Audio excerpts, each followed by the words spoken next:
watu wa mlima huu, unajua sisi huko chini tumeamua kwamba leadership ya county inakuwa rotational.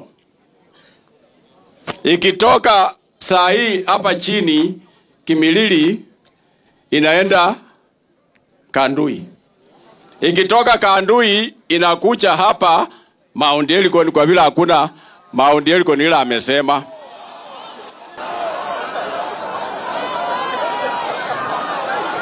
Tunataka irotate ndio mtu ya Mount Elgon awe governor bila kusema ati ati sisi tunataka tuwe deputy, ati sisi tunataka tuwe, because mlima peke yake haitapitisha mtu. Hamwezi pitisha.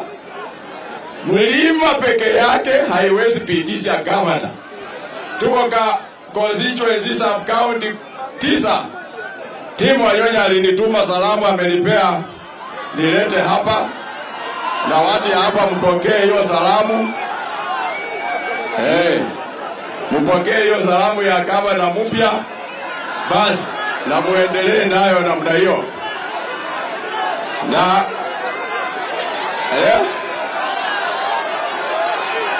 okay, na nimesikia hiyo. Najua mnapiga kelele tu, lakini mimi najua hiyo. Ile mimi nataka kuona hapa saa hii. Hata ile vitu nilipewa niende nayo. Niende nayo. Wacha nione kama pesa hii hamtakataa, ninajua wazi hamtaki. Hii pesa mingi ambayo nimeleta, hata nilifikiria mko watu wengi, la kumbe ni wachache. Nimeona mko wachache, hata hii pesa ambayo nimekuja nayo mwezi maliza.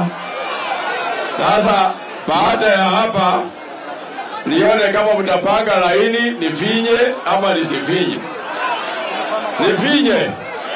Nifinye.